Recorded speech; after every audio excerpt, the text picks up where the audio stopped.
dinukilkan oleh Al-Imam Al-Ghazali dalam kitab Ihya Ulumuddin dalam rangka mendorong kita semua, mendorong habaibnya, mendorong ulamanya, mendorong para ustadznya, mendorong para santrinya supaya jangan pernah lupa tegakkan amar ma'ruf nahi munkar, insya Allah. Maka itu beruntunglah para santri yang ada di majelis berkait ini, saudara. Darul Islam beruntung karena kalian punya guru, yaitu Ustadz Syekh Mas Rizik. Ini bukan sembarang guru, beliau berilmu dengan sanad. Dan beliau bukan hanya berdakwah, tapi beliau juga menegakkan amar ma'ruf nahi munkar. Makanya tadi saya begitu masuk kemari, apalagi tadi dibawakan yaitu nasib-nasib perjuangan amar ma'ruf nahi munkar, saya jadi ingat ada di Jakarta. Nah, jadi macam di Jakarta kita ingat. Di Jakarta beginilah, kita sudah berpuluh tahun berjuang bagaimana menghadapi segala bentuk kemungkaran dan kemaksiatan. Assalamualaikum warahmatullahi wabarakatuh. Alhamdulillah nahmaduhu wa nasta'inuhu wa nastaghfiruh wa na'udzu billahi min shururi anfusina wa min sayyiati a'malina. Man yahdihillahu fala mudilla lahu wa man yudlil fala hadiya lahu. Asyhadu an la ilaha illallah wahdahu la syarika lahu wa asyhadu anna Muhammadan 'abduhu wa rasuluh. Allahumma shalli wa sallim وبارك على سيدنا محمد وعلى آله وصحبه أجمعين. أما بعد، فيا عباد الله أوصيكم ونفسي بتقوى الله فقد فاز المتقون. Ma'asyiral muslimin wal muslimat rahimakumullah. Pada kesempatan kali ini izinkan saya untuk menyampaikan tausiah singkat mengenai amar ma'ruf nahi munkar. Seperti yang sudah saya tampilkan dari guru saya, yaitu Imam Besar Al-Habib Muhammad Rizik bin Husain Syihab. Beliau mengatakan kewajiban amar ma'ruf nahi munkar bukanlah tugas seorang pendakwah, bukanlah tugas seorang guru, melainkan tugas seluruh umat Islam, yaitu mengajak daripada kebaikan dan mencegah daripada kemungkaran.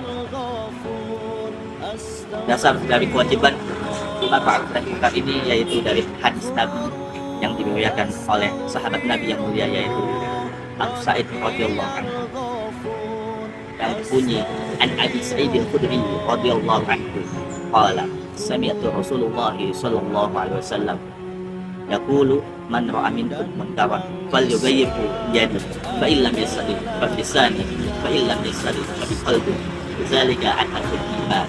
Rawahu Muslim. Yang artinya dari Abu Sa'id radhiyallahu anhu kata, aku mendengar Rasulullah SAW bersabda, barang siapa yang melihat suatu kemungkaran, ubahlah dengan tangannya. Jika tidak bisa, ubahlah dengan lisannya. Dan jika tidak bisa, ingkarilah dengan hatinya. Dan itu adalah selemah-lemahnya iman. Hadis riwayat Muslim. Ma'asyiral muslimin wal muslimat rahimakumullah. Mari sama-sama kita memahami hadis ini secara penggalan agar kita dapat mengetahui isi kandungan yang terdapat di dalamnya. Yang pertama yaitu man ra'a minkum munkaran. Maksud dari penggalan hadis ini yaitu kewajiban amar ma'ruf nahi munkar ini bukanlah hanya tugas seorang pendakwah, bukanlah hanya tugas seorang guru, bukanlah hanya tugas seorang masyarakat, tokoh masyarakat yang ada di wilayah tersebut, melainkan tugas seluruh umat Islam. Karena Islam mengajarkan agar kita tidak bersikap acuh dan tak acuh. Karena jika kemungkaran dibiarkan, lama-kelamaan akan masyarakat menganggapnya seperti suatu kebiasaan. Penggalan hadis yang kedua yaitu falyughayyirhu biyadihi, yang artinya maka hendaklah ubah dengan tangannya. Yang dimaksud dengan ubah dengan tangannya yaitu ubahlah dengan kekuasaan, wewenang ataupun kemampuan secara langsung menghentikan kemungkaran yang terjadi pada saat itu. Contohnya yaitu seorang guru menegur kepada siswanya atau muridnya saat melakukan kesalahan, ataupun seorang orang tua menegur anaknya saat melakukan kesalahan. Namun kekuasaan ataupun wewenang yang dilakukannya saat melakukan amar ma'ruf nahi munkar harus sesuai dengan aturan, tidak sewenang-wenang.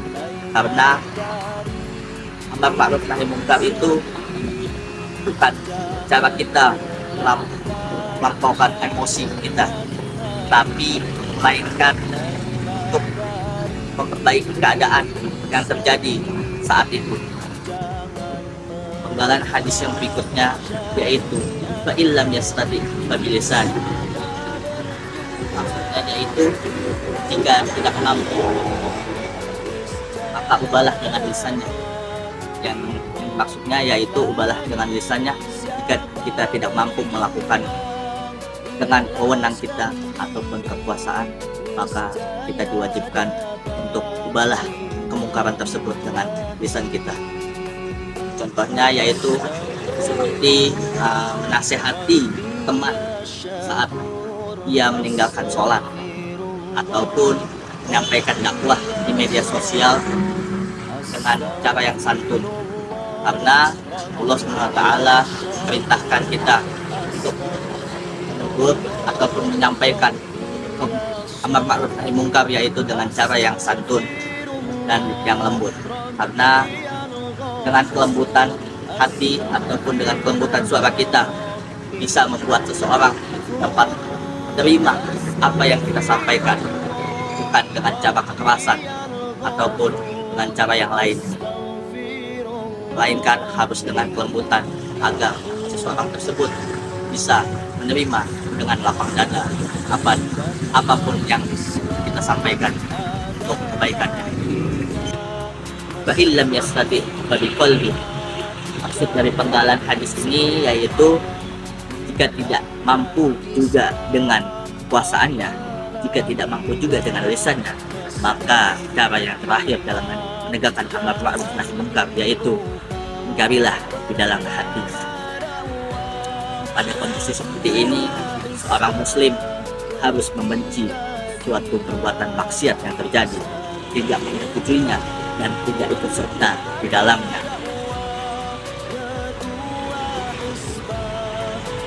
Misalnya ketika sesuatu perbuatan kemungkaran terjadi lalu kita tidak mampu menghentikannya, maka tanamkanlah di dalam hati kita membenci kemungkaran tersebut dan tidak ikut serta di dalamnya.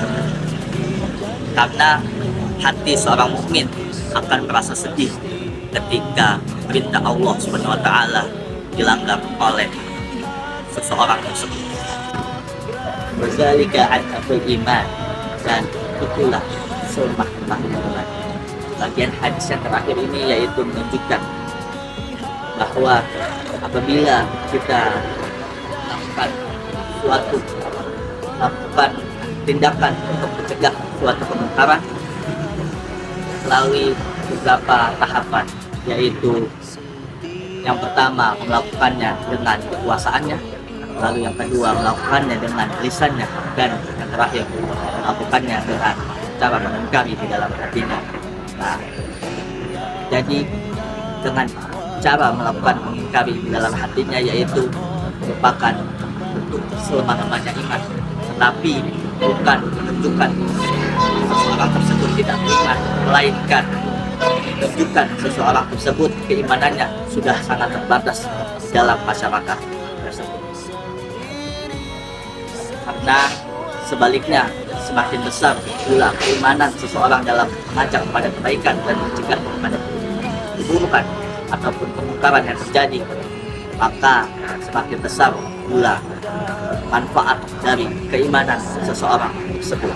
Ma'asyiral muslimin wal muslimat rahimakumullah. Semoga Allah SWT menjadikan kita sebagai hamba-hambanya yang senantiasa melakukan kebaikan dan mencegah daripada kemungkaran. Rabbana atina fid dunya hasanah wa fil akhirati hasanah wa qina adzabannar wa qina adzabannar wa qina adzabannar. Ya, yang akan saya sampaikan kurang lebih hidayah. Assalamualaikum warahmatullahi wabarakatuh.